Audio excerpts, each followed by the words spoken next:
Bismillahirrahmanirrahim. Alhamdulillahi rabbil alamin. Wassalatu wassalamu ala asyrafil anbiya'i wal mursalin wa ala alihi wa sahbihi ajma'in, amma ba'du. Wa qad qala al-mu'allif rahimahullah ta'ala wa adaman naf'a bihi wa bi'ulumihi fid darain amin qala ويستحب أن يذكر لها ما في الصحيحين من قوله صلى الله عليه وآله وصحبه وسلم إذا باتت المرأة هاجرة فراش زوجها لعنتها الملائكة حتى تصبح. أما في الترمذي من قوله صلى الله عليه وآله وصحبه وسلم أيما امرأة باتت وزوجها راض عنها دخلت الجنة. Kadza fi syarh nihayati al-ghayah. Dan dianjurkan suami itu selalu menasihati istri, selalu memperingati istri. Ma fi sahihaini, sebagaimana yang ada di dalam kitab dua sahih, yaitu Bukhari dan Muslim. Jadi kalau disebut dalam kitab hadis sahihain, berarti itu Al-Imam Bukhari dan Al-Imam Muslim. Itu kubur Sayyidina Imam Abdurrahman. Itu Al-Imam Bukhari, itu diantara sang penemu kubur tersebut itu adalah Soekarno. Bapak Soekarno kita ketika berkunjung ke Soviet sebelum terbentuknya Rusia, itu beliau mengatakan, saya menerima hubungan diplomatik ini dengan Rusia dan saya akan datang ke Rusia. Soviet di Uni Soviet, kalau sang paduka Uni Soviet ini menemukan kuburan Al-Imam Bukhari. Akhirnya Presiden Uni Soviet tersebut mencari kabar tentang kuburan Al-Imam Bukhari. Dijumpai di antara tanah-tanah yang sudah tandus dan tidak terkenal. Dan di situ ada tanda-tanda kuburan Al-Imam Bukhari. Ditanya kepada muslim setempat. Alhamdulillah, akhirnya ketemu kuburan Al-Imam Bukhari yang tadinya sudah dilalaikan oleh masyarakat, sudah tidak dikenal oleh masyarakat. Akhirnya dibangun kuburan yang berkubah, dan di situ ada masjidnya. Dan itu diantara jasanya Presiden Soekarno. Alhamdulillah. Makanya kalau orang Indonesia datang ke sana, itu selalu dihormati kalau kita ziarah ke sana, ke kuburan Al-Imam Bukhari. Saking cintanya Presiden kita kepada Al-Imam Bukhari. Gitu. Dan ini kepedulian. Orang bukan ulama, tapi kalau peduli dengan ulama, di dunia dan akhirat bersama dengan ulama. Amin. Peduli. Jangan melukai hati mereka. Jangan membuat kecewa hati mereka. Itu sabda Rasulullah yang diriwayatkan oleh Imam Bukhari dan Imam Muslim. Ini Imam Bukhari kan bukan dari Arab, bukan orang Arab Imam Bukhari, tapi menjadi alim besar, ulama besar, wali besar. Bahkan kalau periwayatan hadis yang sudah diriwayatkan Imam Bukhari dan Muslim itu udah tidak perlu untuk dikaji lagi, karena sudah sahih. Ini artinya siapapun orang kalau mau belajar syariatul Islam, mau dia dari Arab, mau bukan dari Arab, bisa insya Allah menurut kesungguhan. Man jadda wajad. Kalau kita sekolah tempo dulu kan sering kita tahu man jadda wajad. Siapa yang bersungguh-sungguh pasti dapat sukses, berhasil. Itu juga artinya. Idza batatil mar'atu hajirata firashi zawjiha, jika seorang istri berada di satu malam itu berhijrah dari tempat tidur suaminya, artinya ngambek sama suami, nggak mau tidur bareng sama suami. Ya, ngambek sama suami, nggak mau tidur bareng dengan suami, dibiarkan suami tidur, gitu, dibiarkan suami tidur dengan ambekan dari sang istri. Emang nih perempuan hati-hati, ngambeknya itu setan. Perempuan dia ngaji, masih ngambek juga, hati-hati, itu setan. Itu demen-demen banget perempuan pada pakai ngambek. Udah gitu terkadang kalau ngambek, kalau dinasihatin sama suami, dia malah nyerobot kayak ayam pendel. Tahu ayam pendel? Ayam pendel itu ayam, babonnya ayam, betinonya ayam, punya ayam kecil, ayam bayi itu. Kalau kita pegang anak bayinya itu ayam, dipendel kita, makanya disebut dengan ayam pendel. Itu perempuan kalau dinasihatin sedikit, mendel suaminya. Persis kayak apa namanya, rusak besar. Suami kalau lagi nasihatin, kalau lagi nasehatin, kalau lagi ngabarin, istri diam dong. Ini kayak kompor. Ya namanya kompor meledup. Bener-bener nih, hati-hati nih. Ibu-ibu nggak ada manfaatnya ngaji, nggak ada manfaatnya ziarah, nggak ada manfaatnya sholat, nggak ada manfaatnya melakukan ibadah. Kalau suami lagi nasihatin, dosa besar. Dengerin ibu-ibu. Iya, dengerin. Praktekin, jangan iya doang. Praktekin, hati-hati. Itu merusak dalam tatanan rumah tangga. Baik ibu-ibu yang baru nikah maupun ibu-ibu apalagi udah lama nikah, udah punya anak banyak, masih tetap nyonyol. Suami lagi nasihatin, astagfirullah. Ibarat nggak dicerai sama tuh suami, udah bagus banget tuh istri. Ya ibu-ibu ya. Jawabnya yang banyak dong, ibu-ibu. Deketan dikit biar kedengaran tuh tadi katanya. Ya kedengaran, hati-hati, jangan ngoceh. Suami lagi nasihatin dia ngoceh, astagfirullah. Bandel. Jangan bandel-bandel banget tapi ibu. Bu, jangan bandel-bandel banget. Udah tahu hukum masih bandel juga, dosanya kelihatan. Gitu. Jika sang istri berada di satu malam meninggalkan tempat tidur suaminya, benci dia sama suami. Apalagi kalau misalnya ada perempuan, dia ke rumah orang tuanya tanpa pamit dari tanpa pamit dari sang suami. Marah dia, kabur dia. Gak boleh. Satu langkahnya dilaknat oleh Allah. Satu langkahnya dihitung laknatnya oleh Allah lewat malaikat-malaikatnya Allah Subhanahu wa taala. Maksudnya biar dipeduliin sama orang tua. Dosa ceneh namanya. Lagi berantem dia pulang ke rumah orang tua. Nggak boleh. Kecuali tuh suaminya bawa golok. Suaminya udah mau mukul, nggak apa-apa lari. Ini suaminya lagi nggak ngapa-ngapa. Ya, suami lagi nggak ngapa-ngapa. Suami lagi ngopi, lagi nyantai. Tuh istri cemburu, ngapa pakai cemburu? Gitu. Dia langsung pulang ke rumah orang tuanya minta pertolongan. Salah. Gitu. Nggak boleh. La'anatul malaikatu hatta tusbiha, dilaknat oleh malaikat sampai waktu subuh. Jadi ninggalin tempat tidur suami, nggak mau tidur bareng dengan suami, dilaknat oleh malaikat sampai subuh. Nanti begitu juga di malam hari nggak mau tidur lagi sama suami, dilaknat lagi sama malaikat. Kalau orang udah dilaknat sama malaikat, tempatnya di mana? Neraka. Pasti kan? Pasti kalau udah dilaknat sama malaikatnya Allah Subhanahu wa taala.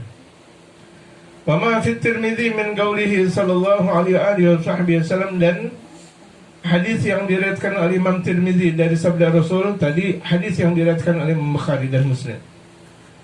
Ayyuma mar'atin batat, perempuan artinya istri mana saja yang berada di malam hari, wa zawjuha radin anha, suaminya ridha kepada sang istri. Kalau misalnya di waktu malam tuh suami ridha apa yang dilakukan oleh sang istri, dakhalatil jannata, istri tersebut bakal masuk surga andaikan dia meninggal. Jadi itu perempuan kalau udah diridhai sama sang suami, dia meninggal langsung masuk surga. Makanya bagus sekali kalau misalnya sang istri sebelum tidur itu cium tangan dulu kepada sang suami. Mau tidur cium tangan, bangun tidur cium tangan, Masya Allah. Ibu-ibu seperti itu gak? Enggak? Iya. Apa-apa? Ngaji, Masya Allah. Jadi kalau belum gitu, ya praktekin. Ya, udah gini hari mau nggak cium tangan sama suami mau tidur. Kan pemahamannya yang namanya cium tangan kalau lagi mau pergi aja. Mau pergi ke sana sini cium tangan, itu terkadang nggak mau cium tangan, apalagi kalau suaminya ada. Cium tangan. Mau tidur cium tangan, bangun tidur cium tangan. Bang Haji ridain saya, Bang Haji, Masya Allah. Papa, Masya Allah. Ridain mamah ya, Masya Allah. Papi ridain mami ya. Bapak ridain ibu ya, iya. Masya Allah. Cium tangan, tidur, bismillah, tidurnya berkah. Bangun tidur, dicium tangan lagi, bangun tidurnya berkah. Nah di antara tidur, di antara dia bangun tidur dan tidur lagi, diberikan keberkahan oleh Allah Subhanahu Wa Taala. Jadi perempuan nggak usah capek-capek memang. Ya, nggak perlu perempuan capek sana sini. Dia taat kepada Allah, Rasulullah dan suami masuk surga. Amin. Tapi jangan ngeselin suami. Jangan sekali-kali ngeselin suami. Jangan bau di depan suami. Bau mata, bau mulut, bau hidung. Jangan. Bau ketek. Bau badan. Bersih. Itu, wangi. Itu. Andai kan nggak punya minyak wangi, nggak punya apa namanya yang wangi-wangi, nggak apa-apa. Mandi. Pakai batu, pakai batu. Zaman dulu orang sebelum menemukan adanya minyak wangi tempo sekarang itu pakai batu mandi. Pakai batu, betul pakai batu. Itu. Kemudian badannya dibatuin pelan-pelan tapi. Untuk pelan-pelan, kalau enggak kalau digosok-gosok pakai batu. Iya batu kali. Batu kali bukan batu kolor. Batu kali. Benar dan itu wangi. Itu. Kan enggak ngeluarin biaya banyak kalau begitu jadinya. Orang dulu udah menjalankan dan mempraktikkan itu semuanya. Walaupun mereka tidak mempunyai uang tapi wangi badannya. Kenapa? Menjalankan apa yang diperintahkan oleh baginda Rasulullah Muhammad Sallallahu Alaihi Wasallam. Apalagi zaman sekarang, sabun banyak, sampo banyak. Enak ya ibu? Enak. Zaman sekarang bayar ini, Masya Allah, luar biasa nikmatnya. Alhamdulillah. Kata fi syarhin nihayati 'ala al-ghayah, sebagaimana ada di dalam kitab An-Nisyarah An-Nihayah 'ala al-Ghayah. Wahjuruhunna fil madaji'i, dan kalau istri ngambek nih. Kalau istri ngambek atau ngelawan suami, wahjuruhunna fil madaji'i. Tinggalkan mereka ke dalam tempat tidur. Ini suami boleh ninggalin tempat tidur sang istri kalau istri ngambek. Kalau istri keluar perintah dari sang suami. Suami bilang sholat, nggak mau sholat. Suami bilang ngaji, nggak mau ngaji. Kemudian terus ngelawan tuh gitu istri. Ya udah tinggalin tempat tidur. Ingat, tinggalin tempat tidur, bukan tinggalin rumah. Nggak boleh suami keluar tinggalin rumah. Ini ada suami ngambek keluar tinggalin rumah. Pindah rumah. Rumahnya ada di mana tahu? Di kebun kacang atau kebun anggur. Jangan, nggak boleh ninggalin rumah, dosa. Jadi kalau nggak jadi talak, dosa, bukan talak. Lah cemen banget suami marah sama istri, suami yang keluar. Cemen, jangan cemen dong. Banyak kan nonton Ipin Upin sih. Jangan. Kalau tuh kira-kira ngambek sama suami, pindah tempat tidur. Tapi masih satu rumah. Nggak boleh keluar dari rumah, dosa. Ketika keluar dari rumah, gua males banget ngeliat istri kayak begitu. Gua keluar udah, nyantai. Kemana? Walaupun ke masjid, walaupun nyantainya ke umroh, nyantainya ke haji, salah. Ente ninggalin kewajiban ente. Kalau mau benar-benarin, ya, kalau enggak ya ada jalan khususnya. Jangan begitu.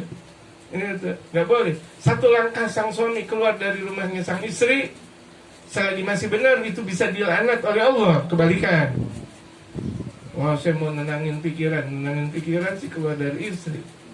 Nenangin pikiran di dalam rumah. Gentleman kita sebagai laki-laki, hadapi kita sebagai laki-laki gitu kepada istri. Mau apa ente? Gitu ibaratnya. Jangan malah suami yang keluar mau nenangin. Yang ada meruntuhkan. Ya, yang ada adalah meruntuhkan. Dan jelas lari dari masalah. Karena laki-laki itu nggak boleh keluar dari masalah. Harus ada problem solving. Ada dihadapin masalah itu. Hadapin masalah. Bisa laki-laki penakut. Laki-laki kuat. Perempuan mandi di kolam renang 1 jam, laki-laki 3 jam. Laki-laki. Ya, laki-laki langkahnya banyak. Gitu. Kenapa? Ya, nggak boleh keluar dari permasalahan. Nggak boleh. Enak gak kalau begitu? Jadi ninggalin tempat tidur doang. Jadi biarin tuh istri di tempat tidur, yang lakinya di ruang tamu. Itu maksudnya. Di sofa kalau ada sofa. Kalau nggak dibalik udah. Mau belaga di sofa, nggak punya sofa. Wahjurun fil madaji'i, dan pisah ranjang.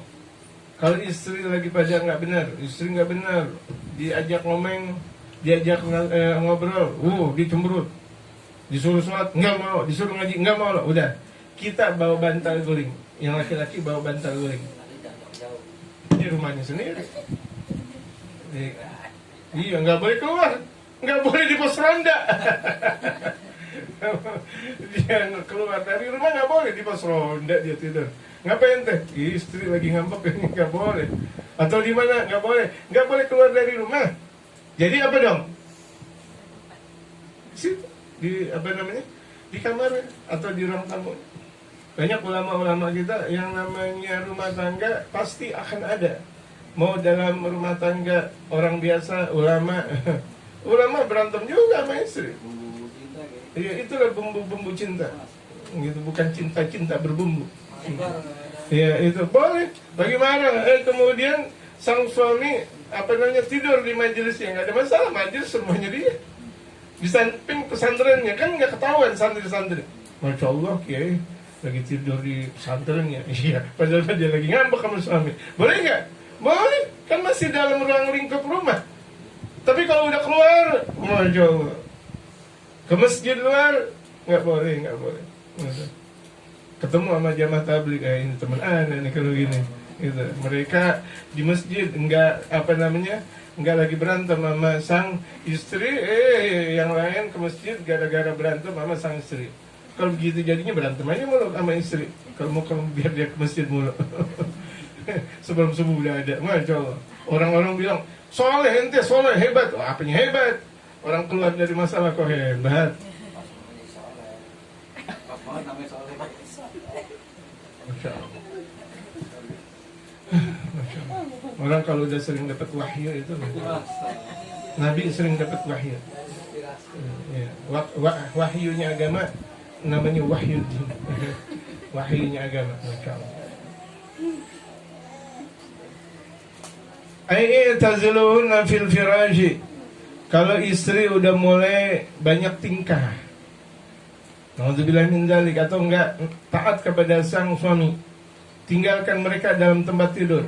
Dunal hajri fil kalami, tapi tidak meninggalkan ucapan, ngomong aja. Ya, bukan istri lagi ngomong, Pak, diam kita, gitu. Enggak boleh. Anak-anak nyari, papa mana ya, papa mana? Papanya diem, nggak boleh. Jadi suami walaupun marah sama sang istri, ngomong aja, ngasih duit nih bu, nih duit, nggak coba. Enggak perlu dikecilin.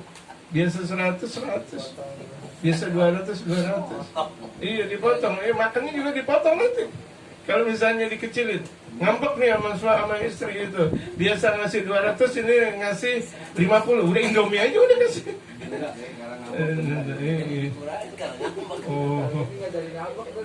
Masya Allah. Iya, iya. Jadi kalau ngambek ngasih duit tetap. Iya. Ngasih duit. Gitu. Kecuali kalau istrinya keluar dalam syariat, bahkan nggak perlu ngasih duit. Suami ngecat laki-laki misalnya. Istri maksud saya. Istri ngecat laki apa salah lagi? Ngecat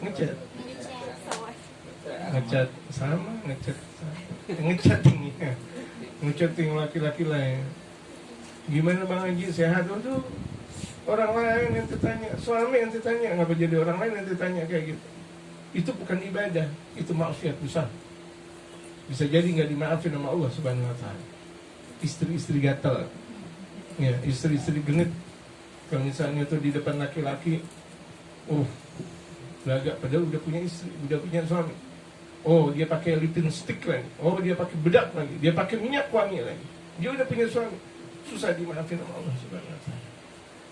Yus, hati-hati perempuan pezina yang model kayak begitu, mengharapkan belas kasih dari laki-laki lain. Ada suami minta belas kasih ke laki-laki lain. Na'udzubillah, cuma na'udzubillah. Jangan. Suami manusia biasa, tapi perintah dari Allah, jaga suami. Jaga suami bukan berarti ngasih makan yang benar saja, tetapi jaga kewibawaan suami, jaga kewibawaan suami. Ibu-ibu masuk surga lewat siapa? Kaki suami. Ya, di bawah telapak kaki suami. Ibu-ibu kalau udah dinikahin, ada di bawah telapak kaki sang suami. Bukan berarti itu ibu-ibu suruh nyium jempol suamimu. Udah jempolnya bau lagi, cantengan lagi, ini cium nih, surga apa? Neraka apa? Itu bau ke surga. Surga nggak pernah ada bau. Wahjuruna fil madaj'i ya'taziluna fil firashi duna al-hajari fil kalami. Wala yadribu, jangan dipukul. Kalau masih baru, salah sekali tuh istri, disuruh sholat nggak mau, disuruh ngaji nggak mau, disuruh pakai jilbab nggak mau, entar dulu, jangan dipukul dulu, jangan langsung dipukul. Li'anna fil hajri atharan dhahiran fi ta'dibin nisa, karena dalam meninggalkan tempat tidur, kalau suami ninggalin tempat tidur yang biasa di kamar bareng, suami langsung kemana? Ke ruang tamu atau ke kamar lain? Ke kamar lain maksudnya dalam satu rumah tersebut, itu ada dampak yang sangat besar. Kalau istri itu cerdas, ya Allah, suami kenapa ya nggak mau tidur bareng? Kenapa tuh suami ngambil bantal, ngambil apa yang gede, guling gitu, dia tidur sendiri di ruang tamu, ada apa? Nah, cepat-cepat istri langsung deketin sang suami, cepet-cepet gitu.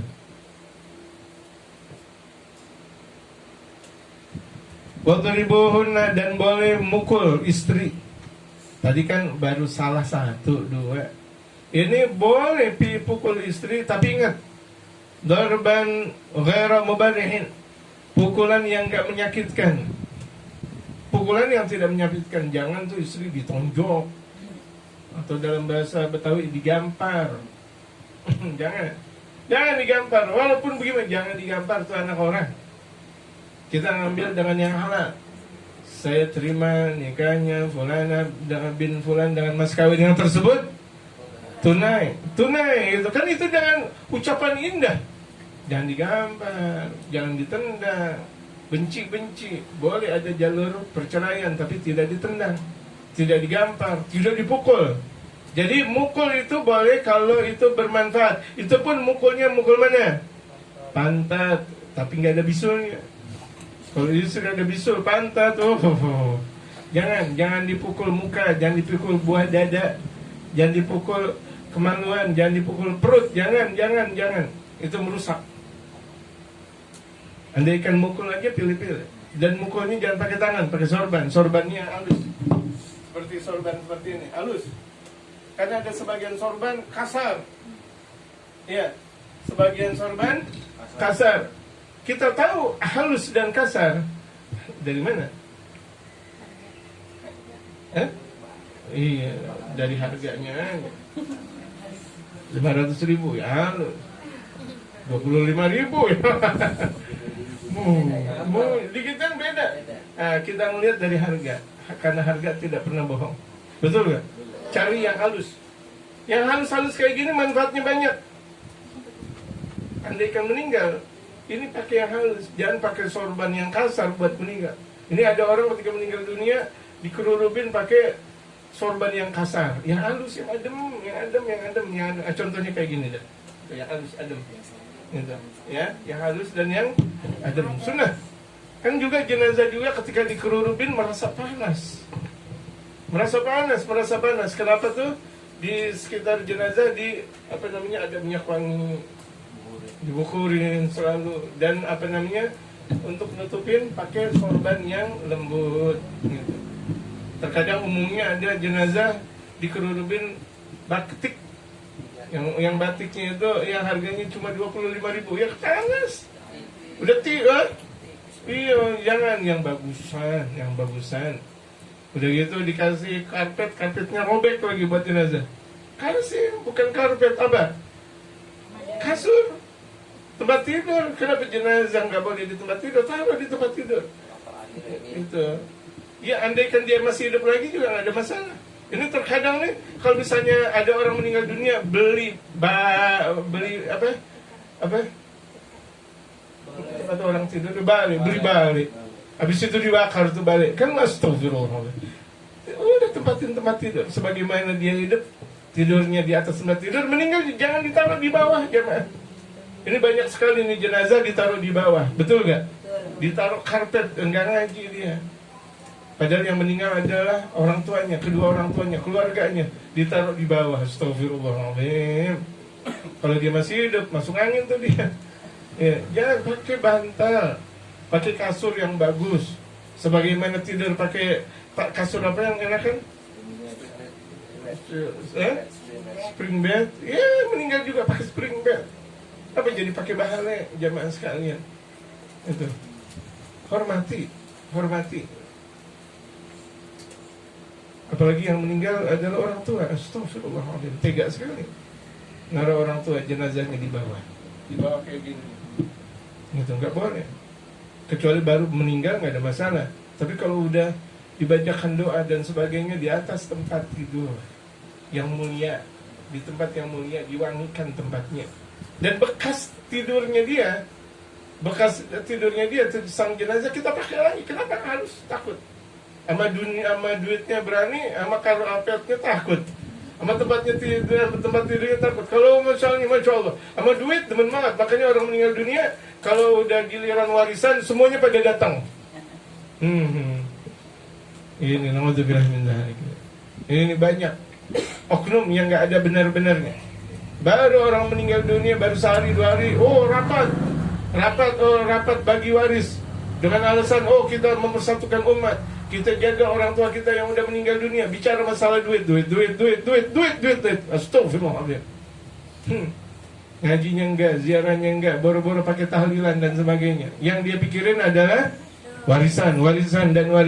Selesai warisan udah enggak kumpul lagi, enggak ada perkumpulan lagi. Kenapa? Udah dapat warisannya masing-masing. Naudzubillahi min dzalik. Makanya sebaik-baik warisan itu adalah ilmu. Mereka para ulama-ulama soleh lebih peduli untuk anak keturunannya ilmu daripada yang lain. Bahkan terkadang mereka para ulama meninggal dunia enggak ngasih apa-apa buat anaknya. Kenapa? Yang mereka kasih itu adalah ilmu. Kalau dikasih kontrakan 2, 3, 5, 10 kontrakan juga bakal habis. Betul gak? Betul. Apalagi kalau tuh anak punya cucu banyak banget. Punya anak yaitu cucunya kita, ampun udah. Allah Akbar, pelitnya luar biasa. Yang orang tua tuh baik sama anak, belum tentu anak baik sama orang tua. Betul gak jemaah? Nggak berkah. Model anak-anak yang pelit sama orang tua nggak bakal berkah hidupnya. Ada satu banyak kelemahan dalam keluarganya.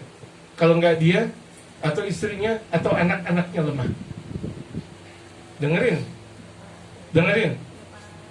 Anak di hadapan orang tuanya pelit, pasti ada kelemahan besar dalam dirinya, atau dalam istrinya, atau dalam anak-anaknya.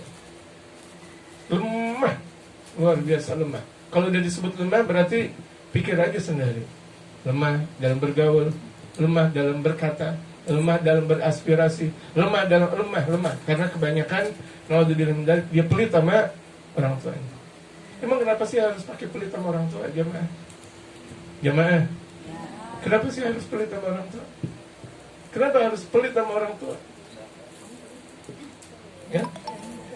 Kita nggak pelit, belum tentu anak keturunan kita nggak pelit. Benar sih kita aman, tapi anak keturunan kita baik nggak sama kita? Itu. Karena kita masuk surga bukan diri kita sendiri, kita aman. Anak keturunan gimana? Betul gak ibu-ibu? Nah, jaga, jangan sampai anak keturunan kita pelitnya luar biasa. Orang pelit walaupun rajin ngaji nggak berkah. Orang pelit walaupun rajin ngaji nggak berkah. Dia berani sedekah di sana dan di sini, tapi sama orang tuanya pelit nggak masuk surga. Emang dia lahir dari mana? Dari mana? Dia baik sama temannya. Oh, kalau restoran nggak ada tanggung-tanggungnya, restoran Padang. Makan orang tuanya.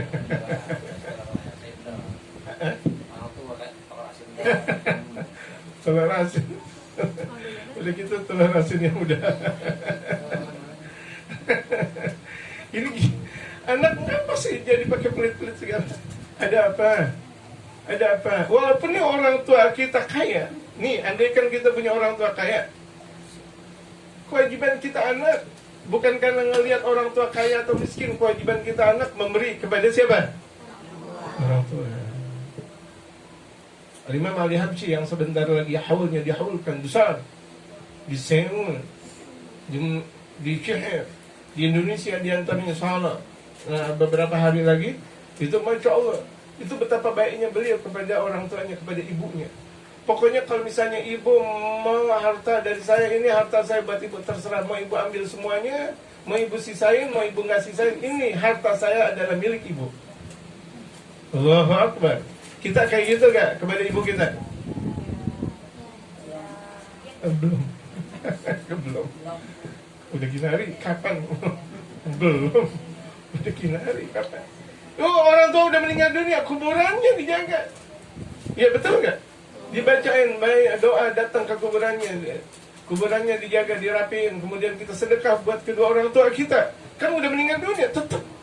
Ketika kita ngaji niat untuk orang tua, ketika kita sedekah niat orang tua, itu diantara kebaktian atau baktinya anak kepada kedua orang tua. Jadi nggak pernah ada putusnya, walaupun tuh orang tua udah meninggal dunia, nggak ada putusnya kita melakukan kebaikan dan sedekah kepada mereka. Jangan ada alasan orang tua udah meninggal, ya udah sedekahnya tetap kita bersedekah sana sini niat untuk orang tua. Apalagi kalau orang tua hidup, gitu.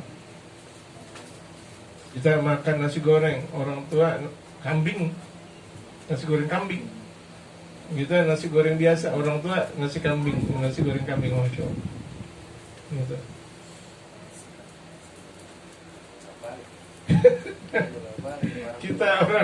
kita nasi goreng kambing, orang tua nasi goreng biasa, belum tentu dikasih, bahkan terkadang nggak dikasih malah. Durhaka jemaah. Durhaka sama orang tua bukan berarti ngelawan mulu, bukan berarti ngomong kasar, tapi pelit sama orang tua itu durhaka. Siap nanti dia mempunyai anak bakal nggak benar. Siap dia bakal mempunyai istri pelacur kalau begitu jadinya. Kalau misalnya anak sama orang tua pelit, siap dia bakal mempunyai istri pelacur. Mau nggak? Kalau nggak mau, baik sama orang tua lagi ngapa? Pakai pelit banget sama orang tua lagi ngapa? Dan jangan dihitung-hitung. Kalau udah ngasih, kan saya udah ngasih. Kan kita juga sebagai orang tua dikasih juga udah enak banget, nggak perlu gede-gede.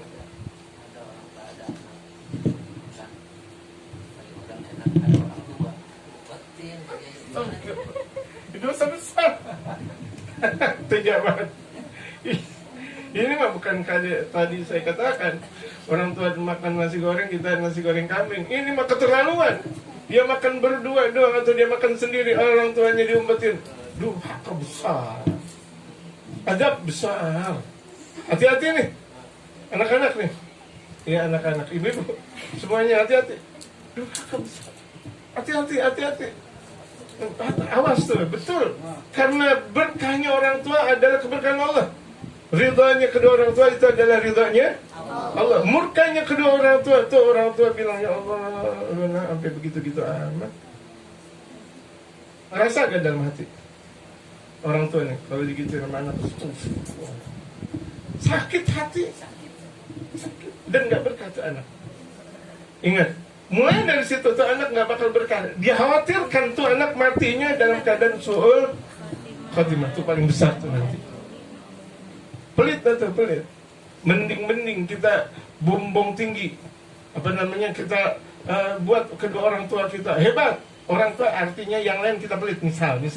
Tapi kita bombong untuk kedua orang tua kita, itu berkah. Insya Allah, ini lagi apa sama orang pakai baik, sama orang tua pelit. Bagusnya sama orang tua baik, sama orang juga baik. Masya Allah, alhamdulillah, itu sempurna. Ibu-ibu paham gak saya ngomong? Jangan pelit, jangan pelit, jangan pelit. Kita keluar dari alam dunia ini bukan lewat lubang batu, tapi lewat ibu. Dan ibu itu ada yang ngasih, namanya bapak. Tuh bapak, ya Allah capek, Masya Allah capek.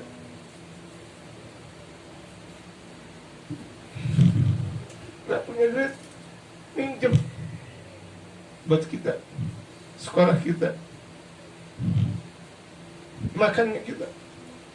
Orang tua ridho enggak makan, tapi kita makan. Tuh orang tua itu jemaah. Ada makanan enak, jangan ada anak aja dulu yang makan. Saya kalau ada bekas saya makan, biarin tuh anak. Tuh orang tua. Kenapa anak pakai pelit kepada kedua orang tua? Allah murka jemaah. Allah murka, malaikat murka, semuanya ikut murka. Yang ada di alam ini ikut murka. Walaupun dia katanya hebat, walaupun dia katanya ulama, walaupun dia katanya profesor, walaupun katanya dia jenderal, di sisi Allah nggak ada apa-apanya. Nauzubillahi min. Ya Allah, musibah, ya, musibah. Jangan seperti itu. Tadi dikatakan, jangan kayak gitu. Nauzubillahi. Boro-boro nawarin buat keluarga, buat orang tua. Dia tadi ngumpetin, gimana ceritanya? Terbayang aja dalam pemikiran saya tidak ada terbayang. Kalau misalnya ada anak ngumpetin makan, orang tuanya ngeliat, ya Allah, itu amat. Yang nyebokin ente aneh, yang ngasih makan ente aneh, Masya Allah, dan sebagainya. Sakit hati. Jangan sampai orang tua kita sampai sakit hati. Kalau udah sakit hatinya orang tua, arasnya Allah bergerak dan bakal menghantam anak tersebut dalam maksiat. Dia kembali ke maksiat nanti. Nauzubillahi. Mudah-mudahan Allah jaga kita dan keturunan kita dari hal-hal seperti itu. Amin. Jangan sampai anak keturunan kita pelit. Jangan.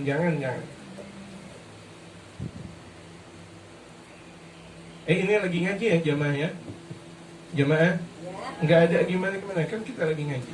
Kita lagi ngaji. Makanya kalau ngaji itu siap untuk dinasihatin. Kalau ngaji juga ngambek juga nggak kena dah. Iya, ngaji juga ngambek juga nggak kena. Emang seluruh ngaji lagi dibenerin hati kita.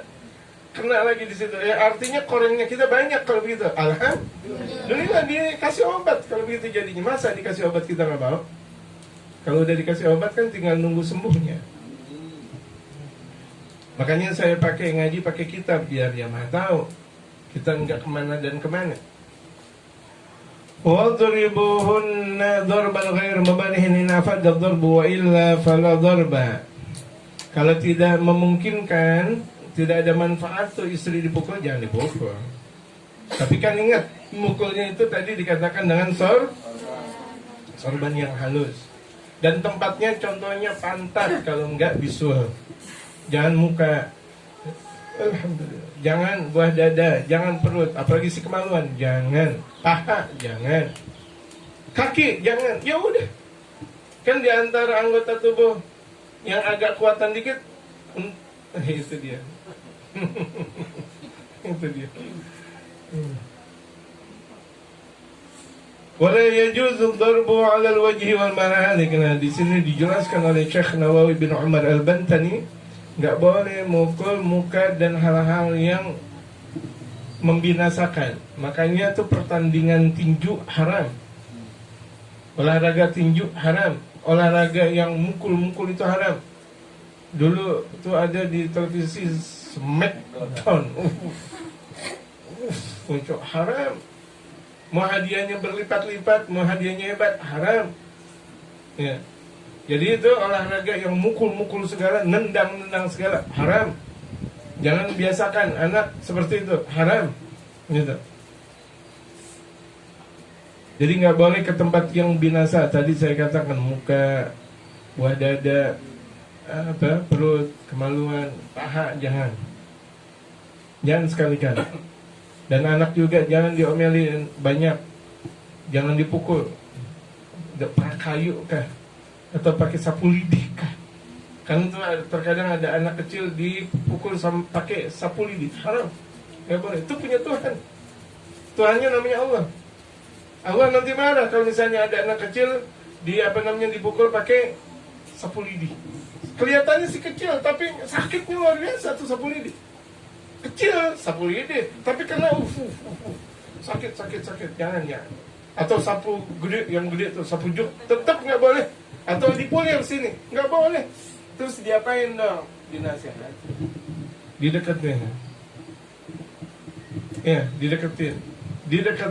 Ini anak lagi gimana nih? Nah, ayo makan pangsit bareng. Nah, kita makan pangsit bareng. Nah, kita makan soto bareng, ngobrol nanti ada apa emang. Jadi orang tua bukan menurut bahwa kita adalah orang tua saja. Dekat kita dengan anak. Kita mau tahu tentang permasalahan anak. Tapi harus tahu tentang hatinya mereka. Ambil hatinya mereka. Kalau kita udah ambil hatinya mereka, kita nasihatin apapun. Alhamdulillah. Jadikan kita sebagai the best dalam kehidupan anak. Biarkan nih orang tua sebagai the best. Jangan anak, Masya Allah, yang ada di HP-nya Wonder Woman atau Superman. Superman. Jadi Superman. Superman ada, masih ada tuh di tengah malamnya. Superman. Jangan tuh anak,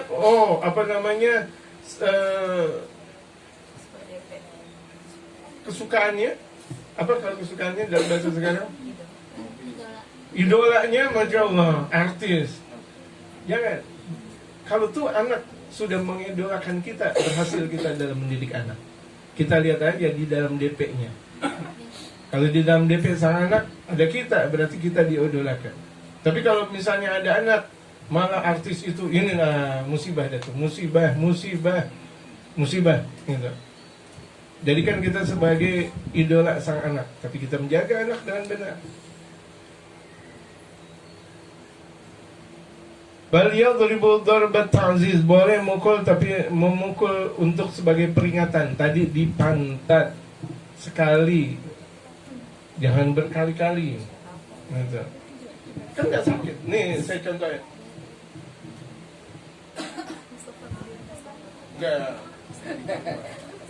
Enggak, ini pantat nih misalnya. Gitu aja. Jangan sini waktu tahu. Enggak, biasa. Ya, kalau puas itu ditonjok. Ngapain tuh istri ditonjok? Jangan, walaupun udah benci sama istri. Cerai jangan ditonjok. Apalagi muasin. Dosa, hati-hati, dosa. Nggak bakal masuk surga tuh suami. Nggak bakal suami masuk surga. Gitu. Nggak bakal masuk surga. Itu anak orang jemaah. Betul gak? Hati-hati, nggak boleh. Tadi kan mukulnya cuma segitu doang, nggak sakit. Cuma kalau perempuan yang soleha dia bakal terasa, ya Allah, suami saya mukul saya. Ada apa nih? Tuh, kalau istri yang soleha, tersentuh sampai hatinya.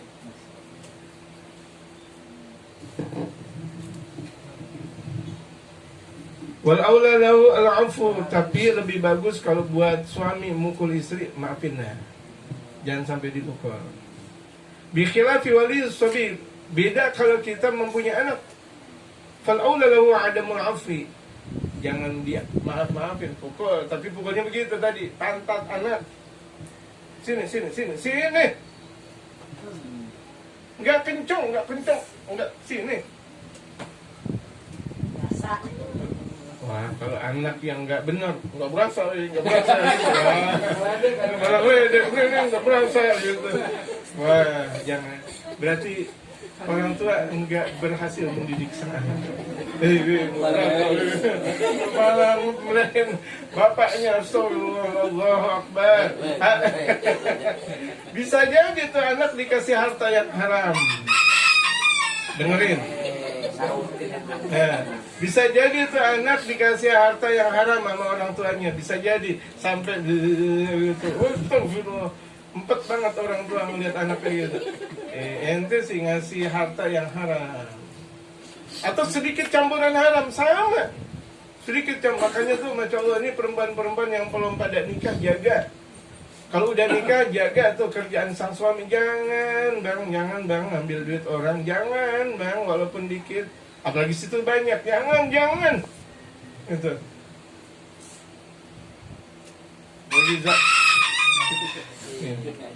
Lagi zaman-zaman nih, zaman Masya Allah. Zaman apa namanya? Tahun politik. Tahun tegang. Nih dikasih duit ini ke situ, dikasih duit ini ke situ. Ya, untuk ini dan itu akhirnya tuh anak dikasih duit dari duit yang begitu. Pantesan anaknya susah diatur. Walaupun kan cuma duit 100.000 doang, 100.000 atau 200.000 atau 300.000, tapi ingat itu ikhlas gak? Halal gak?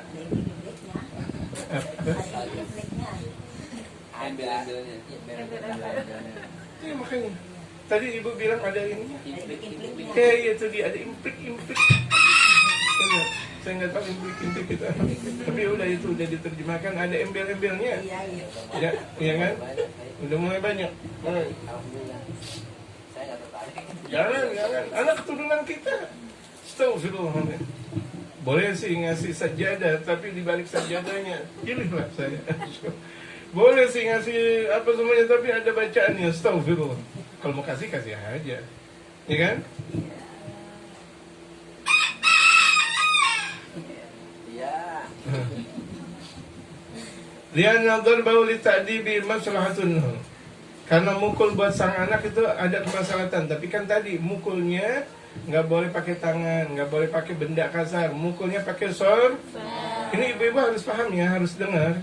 Jangan salah pemahaman. Anak tuh bandel, dipukul, ditendang, nggak boleh. Kan tadi saya udah bilang pakai sorban, pelan, gitu, pelan. Dan yang dipukul pun pantat, gitu. Iya, nggak berasa. Udah gitu, bapak kesal banget, makin aja. Wadar berrajul zaujatahu maslahatun li nafsi. Kalau mukulnya suami kepada istri itu kan kemaslahatan untuk sang suami, tapi kalau mukulnya bapak kepada sang anak itu kemaslahatan buat semuanya. Gitu. Sekira-kira tuh anak nggak mau sholat, insyaallah antara maghrib dan isya keluyuran ke sana sini, padahal kita udah nasihatin, masih bandel. Pukul. Tapi ingat pukulnya dengan sorban. Gitu.